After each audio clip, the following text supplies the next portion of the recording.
দুই প্রকার ব্যক্তিকে কোরবানির গোশত দিলে সোয়াবের পরিবর্তে আর গুনাহ হবে। নবীজি সাল্লাল্লাহু আলাইহি ওয়াসাল্লাম কঠোরভাবে নিষেধ করেছেন এই দুই ব্যক্তিকে কোরবানির গোশত দেওয়ার জন্য, অথচ আমরা এদেরকে দিতে খুব বেশি আনন্দ ফিল করি এবং সোয়াব মনে করে তাদেরকে দেই।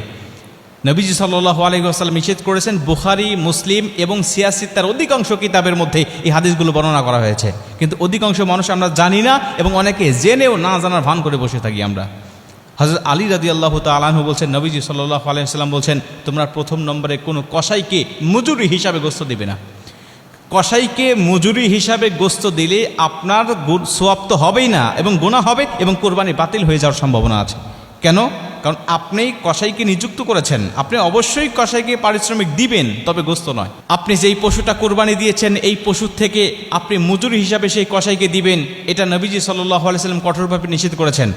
আপনি কসাইকে নিযুক্ত করার পূর্বে তার সাথে আপনাকে চুক্তি করতে হবে, আপনি অবশ্যই তাকে পারিশ্রমিক দিবেন, তাকে ঠকাবেন না, কোনোভাবেই নয়। এবং নবীজি তো মজুরিদেরকে বলেছেন যে তার গায়ের ঘাম শুকিয়ে যাওয়ার আগে তার পাওনাটাকে বুঝিয়ে দাও।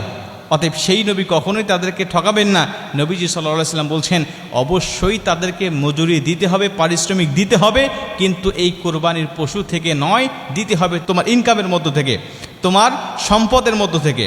তুমি চুক্তিবদ্ধ করে নিবে তাকে যে তুমি আমার গোশতটা সারাদিন কাটাকাটি করবে, সারাদিন তুমি আমার গোশত নিয়ে ব্যস্ত থাকবে, তোমাকে অবশ্যই আমি উপযুক্ত পারিশ্রমিক দিব। তুমি কত টাকা আমার কাছ থেকে নিবে বলো, তুমি কত টাকা আমার কাছ থেকে নিবে বলো, তোমাকে আমি টাকা দেব। তবে মনে রেখো সাবধান, আমার কোরবানির গোশত থেকে আমি তোমাকে কিন্তু পারিশ্রমিক হিসাবে কিছুই দিব না। এরপরে আপনি তাকে উপযুক্ত পারিশ্রমিকটা বুঝিয়ে দেওয়ার পরে আপনি অন্য 10 জনকে যে পরিমাণ গোশত দেন বা যে নিয়তে আপনি গোশত দেন, আপনি তাকে ঠিক সেইভাবেই আপনি তাকে কিছু দিয়ে দেন পারিশ্রমিক দেওয়ার পরে। কিন্তু আপনি গোশতকে পারিশ্রমিক হিসাবে দিয়ে দিলেন বা ওই আপনি মূল্য কম দিলেন যে আমি তো তাকে কিছু গোশত দিবই, অতএব মূল্য কম দিচ্ছি, তাহলে আপনার সওয়াব হবে না। এটা হলো 1 নম্বর। 2 নম্বরে, যে ইমামকে দিয়ে বা যেই মানুষকে দিয়ে আপনি কোরবানির পশুটাকে আপনি জবাই করে নিয়েছেন, এই ইমামকে আপনি পারিশ্রমিক হিসাবে, সে জবাই করে দিয়েছে আমি তাকে গোশত দিয়ে দিলাম, না, এটা আপনি দিতে পারবেন না। আপনি সে জবাই করেছে, অবশ্যই তাকে পারিশ্রমিক দিবেন, অবশ্যই তাকে মূল্য দিবেন, হাদিয়া দিবেন, তবে কোরবানি গোশত থেকে নয়, আপনি তাকে আলাদা মূল্য দিয়ে দিবেন।